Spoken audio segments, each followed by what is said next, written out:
Hey, welcome back, everybody. My name is Mr. Reality from At Reality Forecast on YouTube. I'm joined with Liz Cross. And Liz, sad news over the weekend and last week. Suzanne Somers passed away. Yeah, I really liked her. I really did. Look at her. She's so pretty. She's standing here now. She's in a red dress at the moment. She says, "Hi, I'm here. I want everybody to know I am just fine." Well, I think the biggest thing for me was that she was such a strong proponent of nutraceuticals and, enhancing your health through nutrition. And to see her taken away so young was a bit of a blowback to that. Oh, yes, because she also did, I think it was the lateral thigh trainer, which I bought one many years ago. And I mean, she must have had thighs of steel because if you tried to close that thing with your thigh, oh my God, I did like 2 reps and threw it out. It was so hard. Okay. It was destined to happen. She was actually genetically predisposed to breast cancer. Oh, that's a terrible, terrible problem. Mhm. Did she know that? Not at the time. No, not at the time. She found out afterwards. Is that something that you can take and fix by having a mastectomy?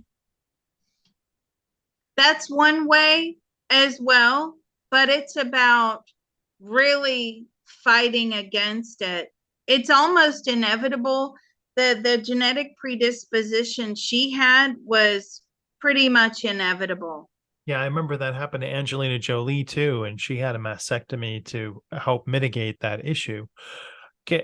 How do you get tested for that? And is that something that she knew and was trying to help solve with supplements? Did you, how do you get tested for? Like, you have to get genetic testing. And by the way, this is not official medical advice. Right. Yeah, we always have to say that, right? We are not medical technicians. If you listen to us for medical advice, you're crazy. Right. So, but there is a way, and then you have to design your life around it. But for her, it was inevitable. And was this the first time that I feel like she had quite a few little scares prior to this as well.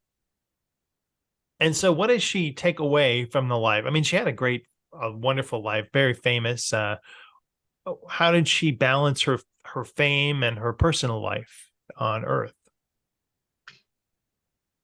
Well, she was one person, on camera and a different person off camera, but her overall message is just kindness. Like, it costs nothing to be kind, and you make the world a better place through kindness. That's what she's saying to me. So she always tried to be mindful and kind on how she treated everyone. And I'm saying, but what about if you came across someone who is unkind to you? And she says, I would just dismiss it. I just would not hold on to it. I had to let it go.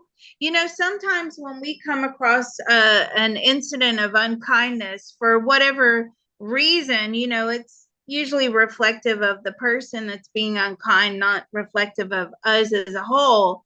But we hold on to that. We revisit it, the situation over and over. Like, why did this happen? What did I do wrong? Why did they have to be unkind?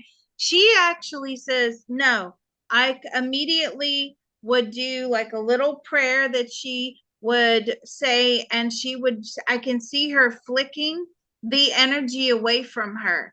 And she says, then it would be gone. That's a great, powerful meditation. Did she practice any other meditative techniques in her life that helped her insulate from negative people? All the time. She was a very holistic, a very spiritual person. She loved psychics, she loved mediums, she'd use them often. She loved alternative healing, alternative therapies.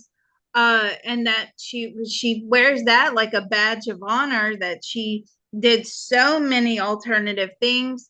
She liked the uh she also liked the the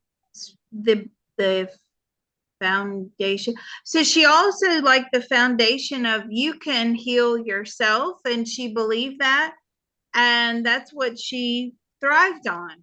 I'm just sorry she's gone. I really am. But you know what she just said to me? She goes, "I'm not. I'm not Liz. I was ready to go." And that's a great message for people listening too.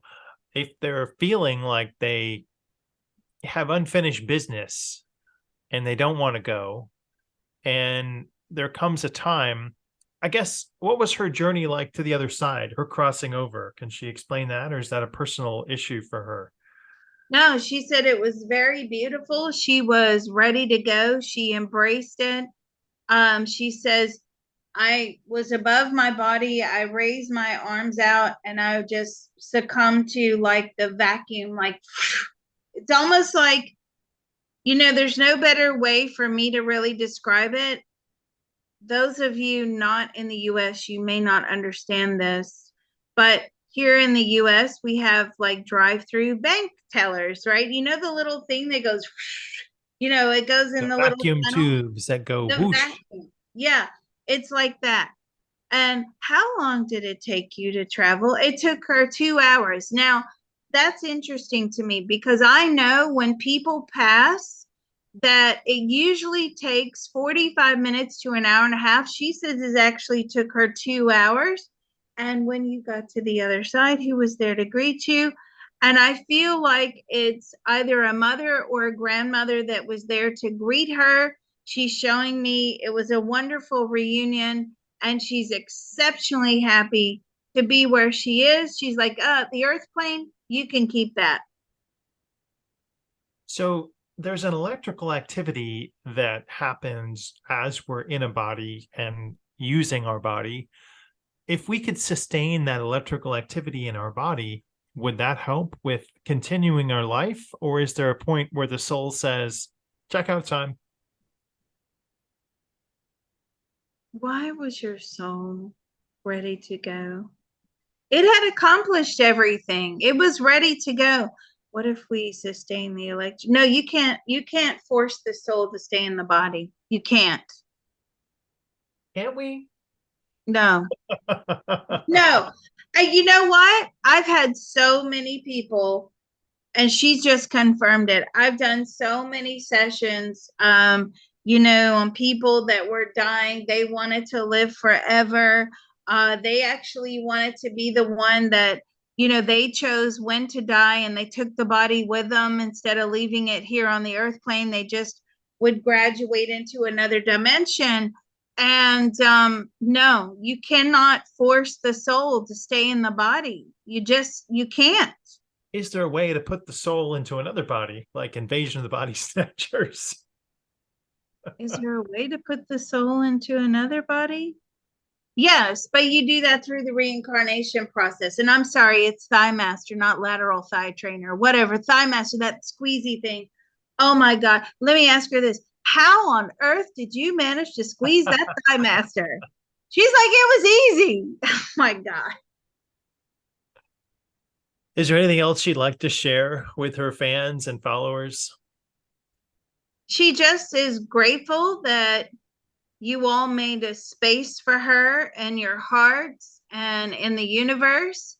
And she wishes us all well. Awesome. Thank you so much, Suzanne Somers. Thank you, Liz. And hey, everybody out there, we thank you too. Yeah, that was great. Thank you.